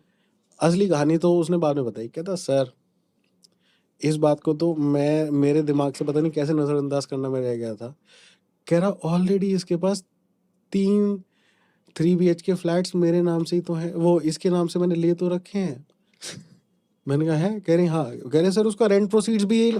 अब वो लोग इतने एफ्लुएंट और इतने पैसे वाले हैं, नाम नहीं लूंगा, ठीक है ना। सोशल सर्कल में तो मतलब दिल्ली में ऐसे लोग भरे हुए हैं, खैर वो अलग चीज़ है, साउथ दिल्ली में ऐसे लोग भरे हुए हैं, बिल्कुल. है ना। पर सोशल सर्कल में तो अगर किसी कोई वीडियो देख लेगा तो बता देगा, ठीक है ना। तो वो कह रहे उनको पता ही नहीं कि प्रॉपर्टी हैगा। कह रहे यार वो तो मैंने फ्लैट्स इसके नाम पे ले रखे हैं, उनकी वैल्यू 10-15 करोड़ रुपए आज की डेट में, फिर इससे कोई फर्क ही नहीं पड़ेगा उस बात में, मुझे तो पता ही नहीं था। वो भी हस्बैंड भी कह रहे बाहर में जाए, let her go to hell, I am free now, I will enjoy my life, ठीक, आराम से रहे। और उसके बाद बस आज भी सिचुएशन ये है कि वो जो दोनों बेटियां हैं कभी उसके घर चली जाती हैं लेडी के, कभी इसके घर रह लेती हैं। अगर इसके घर है तो ड्राइवर स्कूल यहाँ से छोड़ देता है, अगर उसके घर है तो ड्राइवर वहां से पिक करके स्कूल छोड़ देता है। बहुत ठीक, स्मूथ है, मतलब हाँ कुछ बहुत ऐसा स्मूथ है, बहुत स्मूथ है। नहीं है। जैसे मोस्टली केसेस में देखा गया है, डोमेस्टिक वायलेंस का जो केस होता है विमेन से करती हैं अक्सर, औरतों को ही करते हुए देखा जाता है, क्योंकि अगर देखा जाए तो फिजिकली औरतें थोड़ा कमजोर होती हैं मर्दों से बात की जाए तो। बिल्कुल भी नहीं होती पहली बात तो। अच्छा, ऐसा नहीं है? अरे बिल्कुल फिजिकली, चलो 1% में मान सकता हूँ फिजिकली, पर ठीक है। मेंटली तो इतनी स्ट्रांग नहीं, होती है मेंटली कि नहीं, मैं फिजिकली बात कर रहा हूँ, बिल्ड ही ऐसी होती है। हाँ हाँ, 1% हो सकता है, वो भी ऐसा कुछ नहीं। ठीक है। सो मोस्टली केसेस में औरतें जाती हैं, कंप्लेन करती हैं अगेंस्ट जो भी उनके हस्बैंड रहते हैं उनके खिलाफ।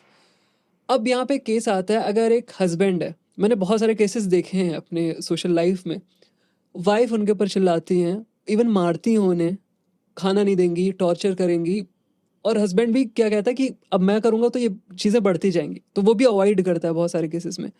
सो हस्बैंड के पास क्या राइट्स होते हैं इस केस को फाइल करने के? हस्बैंड के पास सही मायनों में तो there is nothing. Okay, yes, there is कोई राइट्स नहीं है इसके ऐसे? मारने वाली जो एक जिसकी अब मारने की स्पेसिफिकली बात कर रहे हैं, अगर if the husband is able to prove that the wife has inflicted some injury upon him, मतलब हस्बैंड अगर ये प्रूव कर सकता है, कि प्रूव कर देता है कि भाई ये जो मेरे चोट लगी ना माथे पे, हाँ, ये मेरी वाइफ ने मेरे को मारी है, देन इन दैट सिनेरियो वो 100 नंबर पे कॉल करके अपनी वही पुलिस को बुला के और सेम सिनेरियो हाँ एमएलसी करवा के एफआईआर रजिस्टर करवा सकता है। बिल्कुल। बट कहना तो नहीं चाहिए, पर वो आदमी को साथ पुलिस वाले भी नहीं देते, चाहे वो आदमी जब पुलिस वाला आएगा वो भी आदमी होगा पर नहीं देगा। सो अगर बात करें पैसों की, तो क्या पैसों का इन्वॉल्वमेंट होता है केस को सॉल्व करने में? लाइक पैसे दे के केस जीते जाते हैं आज के डेट में? जुडिशरी के लिए? हाँ। अरे नहीं, इसके ऊपर कोई कमेंट नहीं करना चाहिए, ऐसी कमेंट नहीं करनी चाहिए। दूसरी चीज ये, हाँ। हमारी जुडिशरी, इंडियन जुडिशरी सही मायनों में हम्म। जितना बोझ इंडियन जुडिशरी पे है, उतना बोझ मुझे नहीं लगता दुनिया में किसी और जुडिशियल सिस्टम के ऊपर होगा।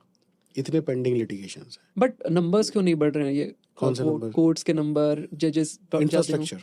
इंफ्रा भी नहीं है हमारे पास। इंफ्रास्ट्रक्चर नहीं है। दूसरी चीज ये, जुडिशरी में किसी को जज भी बनना है तो उसके लिए लॉन्ग एंड लेंथी प्रोसेस है, और बिल्कुल वही लेवल का एग्जाम है जो आईएएस लेवल का है, पीसीएसजे वगैरह। हाँ पीसीएसजे है, हायर जुडिशियल सर्विसेज है, उन दोनों को कैसे हर कोई क्रैक कर लेगा। बट वो थोड़े इजी नहीं किया जा सकते, इससे नंबर्स बढ़े हैं? नहीं, वो कॉम्प्रोमाइज होना नहीं नहीं नहीं नहीं compromise on it will be a very big compromise towards the litigation process, towards a fair justice system. So इसमें हम किसी भी तरह से टेक्नोलॉजी इंटीग्रेट कर रहे हैं? नहीं, वो अगर हम सोचे कि एआई के थ्रू जज अपॉइंट कर दें और वो कुछ भी किसी भी तरह, मतलब सपोज कोई एविडेंस आ रहा है या उसमें फिल्ट्रेशन करना है। टेक्नोलॉजी ऑलरेडी आज के जुडिशियल सिस्टम में बहुत बड़ा रोल प्ले कर रही है। Video conferencing is one of the biggest boon. Okay, yes, आप वीडियो कॉन्फ्रेंस से भी कर सकते हो केसेस, पर सिर्फ वो मेट्रो सिटीज में भी क्या, दिल्ली और एनसीआर में ही है, दिल्ली में ही है, एनसीआर में इसका भी थोड़ा सा डिटेल में आप बताओगे?